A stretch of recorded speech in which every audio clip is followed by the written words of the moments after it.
Hello everyone, welcome to the Green Man channel. Hope you're all good and well. So time now for my top 20 albums of 2019, following on from my top 20 albums of 2020. So yep, I'm working my way gradually back through the years with these top 20 lists. And 2019, a pretty good year, certainly in comparison to the previous 2 years from a global standpoint. And from my point of view, it's a pretty decent year as well. And we got quite a lot of good music, and I think one thing I've noticed from this list is a lot of the bigger name artists delivered some really good albums in 2019 that you'll recognize. Probably, you know, if you're a metal fan, certainly you recognize a lot of the names I think that are coming up on this list.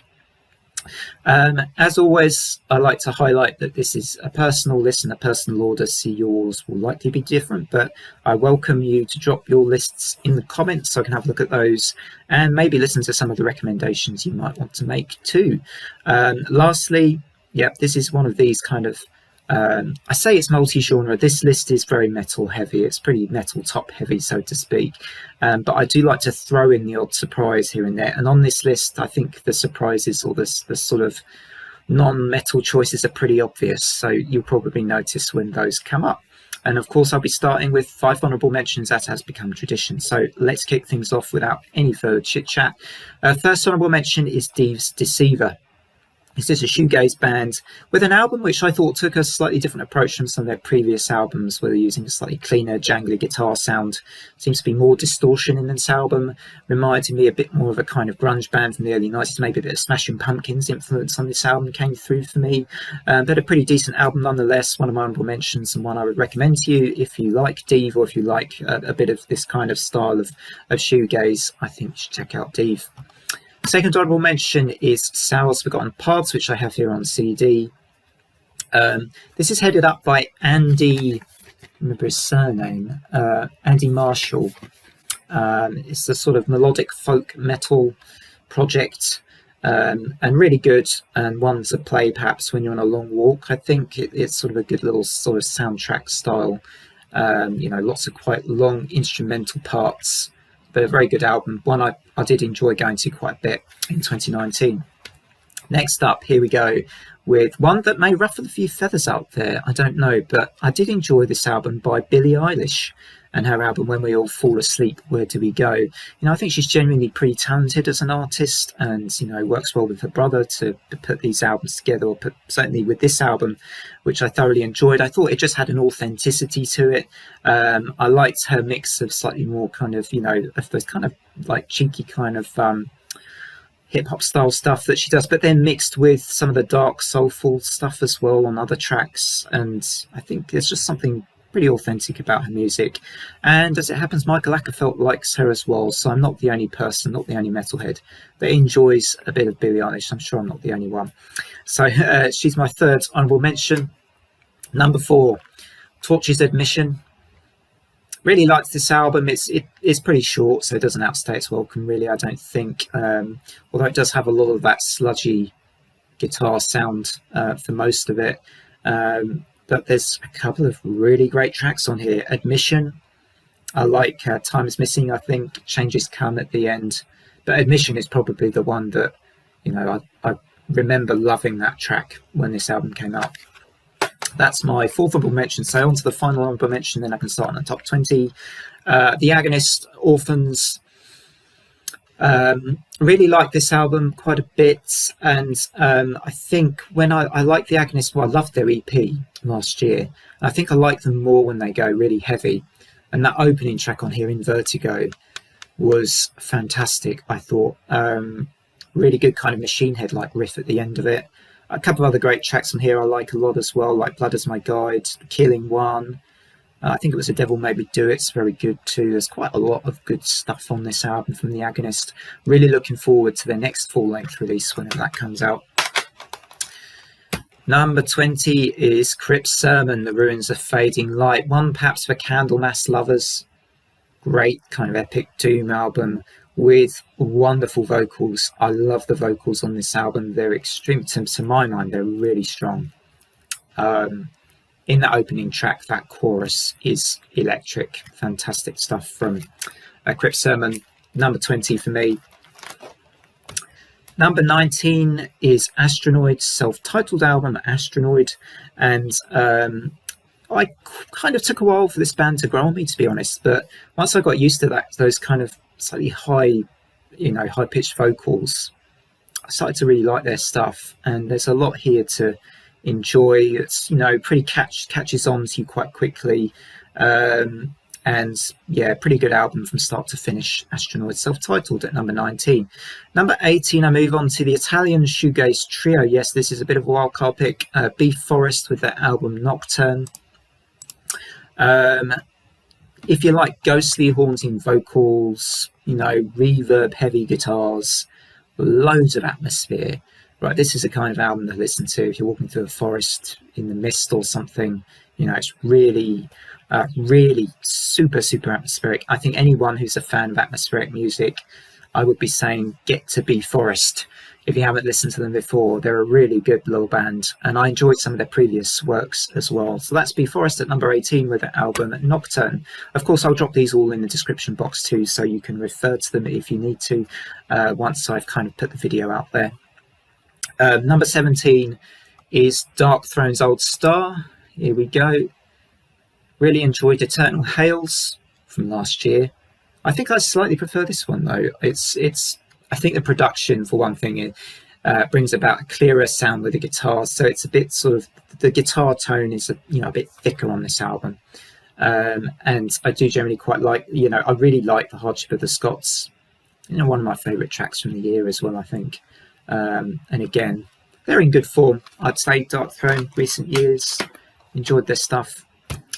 Number 16 is a doom metal choice that I don't have on CD, called Varaha's A Passage for Lost Years.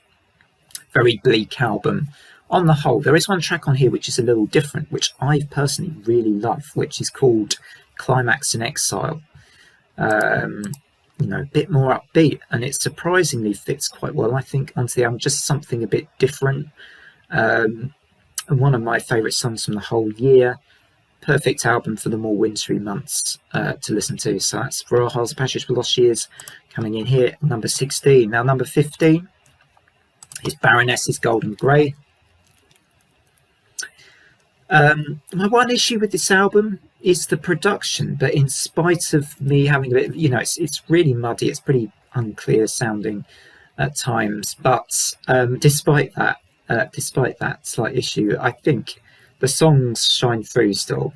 I always think Baroness, they write really great music, and so I can put to one side to some degree that the production's not so great on this album and just enjoy the songs and the musicianship. If this album's production was good, this would be top 5 maybe, I think, of 2019, because the songs themselves, as I say, the songwriting and everything else is top notch, as you pretty much expect from Baroness. I think they've done some great stuff over the years, since about their kind of formation in the middle 2000s period, as I remember. Now, where am I up to? 14. I don't think I missed one. Yeah, Baroness was 15. 14, Shadow of Intense, Melancholy. Symphonic Deathcore. Still haven't listened to their recent album, which is terrible. I mean to get to Elegy in the very near future and see what that was like. But yeah, Melancholy, great album. I loved that they managed to get quite a few of those lovely melodic guitar solos onto this album as well. Pretty ferocious sounding, but yeah, lots of room for melody, and a really great 10-minute instrumental track on here called Dreaded Mystic Abyss, which is a great one to check out. Coming up, number 13, another one that I don't own on CD, but I have ordered on CD because I remembered how much I loved this album, and that's Avantasia's Moonglow. So very kind of theatrical style band, I'd say. You can imagine their songs kind of being on Broadway. Tobias Sammet, I think, is a great songwriter. He writes really good songs with good guest vocal spots on this album as well. Definitely one for those of you that perhaps like the kind of era of Nightwish that we've had sort of more recently with Imagineering maybe, and Endless Form's Most Beautiful. I think if you like those kind of albums, you probably really like Tobias Sammet's Avantasia, and this album Moonglow as well is excellent album. Number 12, one for all you thrashers, Death Angel, Humanicide.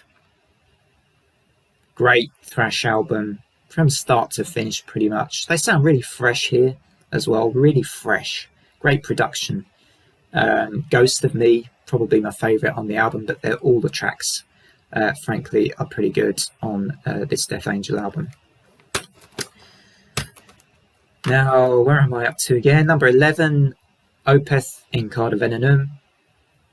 One of my more preferred Opeth albums from kind of recent times, I would say. You know, I think I prefer this definitely to Sorceress, probably to Pale Communion and Heritage as well.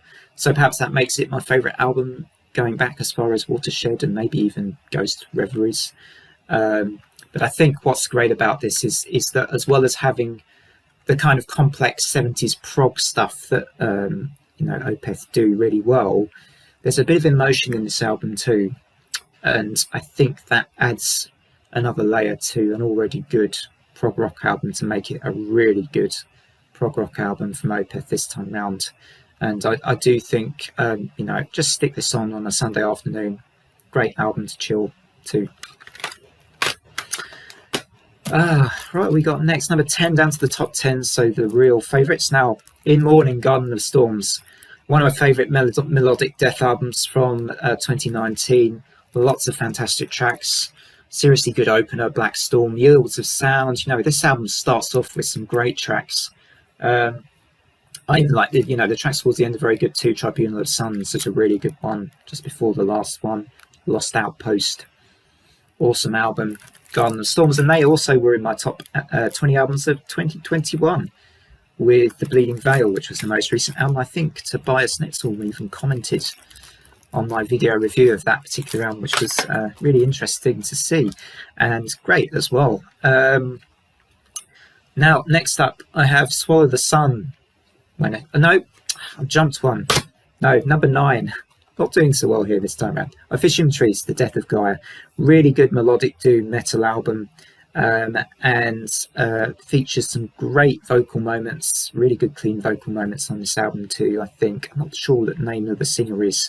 But if you like 90s The Gathering, you'll really like Officium Triste, The Death of Gaia, coming in here at number 9. Now that means I can go on to number 8, which is Swallow the Sun, When a Shadow is Forced into the Light. I really like Upon the Water, Song of the Birds Still Echo Silent, that particular track. The singing's not so good, sorry about that. Crimson Crown, Stone Wings, lots of great stuff. And I think it was always going to be hard for them to follow on from, for me, what was like their masterpiece, that triple album, Songs from the North. And they still do a great album here. And it's my number 8 from 2019. Number 7 is Cult of Luna with The Dawn to Fear, the kind of post-metal album. And I really like Cult of Luna, how they build on sometimes just a few notes of music, and they'll layer everything around that, and you'll get a really good album at the end of it. And I've come to really enjoy all their stuff over the years. But again, an example of a band whose most recent album I still haven't gotten around to somehow. I've been listening to so much already this year, but that's another example of an album I still need to get to, the most recent one. But yeah, A Dawn to Fear, great album. Number 6, Fit for an Autopsy with the Sea of Tragic Beasts, a band I seem to have talked about quite a bit recently because I did a ranking and an album review of their latest album, What the Future Holds. And the Sea of Tragic Beasts, I think, was my number 1. I do think this is excellent, deathcore, but they're expanding on their sounds in a kind of Gojira way. And I think they're seeing a lot of payoff from particularly from this album. It's just brilliant. Mirrors and that video. I often think when I see Mirrors, I think of that pretty haunting. That video was brilliantly directed. Sea of Tragic Beasts has that opening riff, which is an absolute crusher. Brilliant. Number 5 is another band that featured on my best. We're seeing some repeat themes here. Another band that were on my top 20 albums of 2021 list, Unto Others with Mana. Similarly to Strength, a really fabulous album with great songwriting, songs that snappy, feature. Always some beautiful melodic stuff as well. It's in a gothic style, reminding me of sort of mix of kind of Sisters of Mercy, even a bit of The Cure in The Odd Place because of the vocal style. Great album from Unto Others, and I think that was their debut album. Correct me in the comments if I'm wrong, but I think Manor was their debut album, and they've just been fantastic in their last two albums. So I'm looking forward to their third one quite a bit. Number four.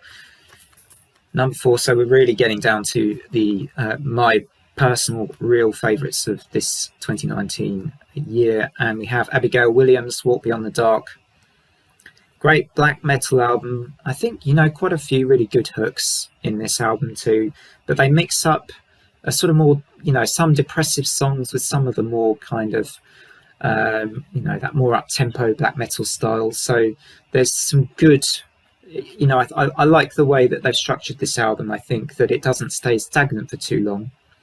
So you get a bit of movement here and there and good transitional moments. Great black metal album for me. A bit underrated from 2019, do you think? I thought this was a bit underrated when it came out. Number 3 is none other. Prog legends, I guess. Dream Theater, Distance Over Time.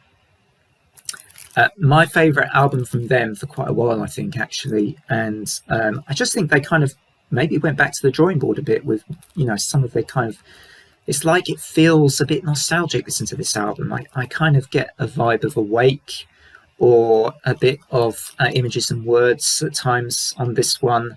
I think they write great slower pieces, so, Dream Theater, and that they sometimes get lost in the really kind of technical wizardry of of their talents and abilities, and sometimes when they go back to basics they do their best work. Distance Over Time for me is just one of those kind of examples of, for me, a really good Dream Theater piece of work. Number 2, Blood Incantation, The Hidden History of the Human Race. What a really ambitious and fantastic album from Blood Incantation in 2019. Great cover. Me, and I like sci-fi. The Green Man's a bit of a sci-fi fan, so I always like this stuff. And that last track is the finale is pretty spectacular and a great way to finish off a really intriguing album. I like the way they make use of the phaser effects on this album a lot too. That's my number 2 from 2019. And finally, the number 1, none other, one of my favourite bands. I've done a ranking for them on the channel about this time last year now. It's gone quickly, but this is Heart Like a Grave by Insomnium. What a great Melodeath kind of an album. I think I like this one almost as much as one of my other favourites from them, Above the Weeping World. Winter's Gate was great too. I can't deny that, but this one for me, every track pretty much. I thought the last track maybe Coralia was the instrumental, wasn't it? Was perhaps just a tiny bit, but because this album is just so great pretty much through and through, the songs are excellent. I have very few complaints.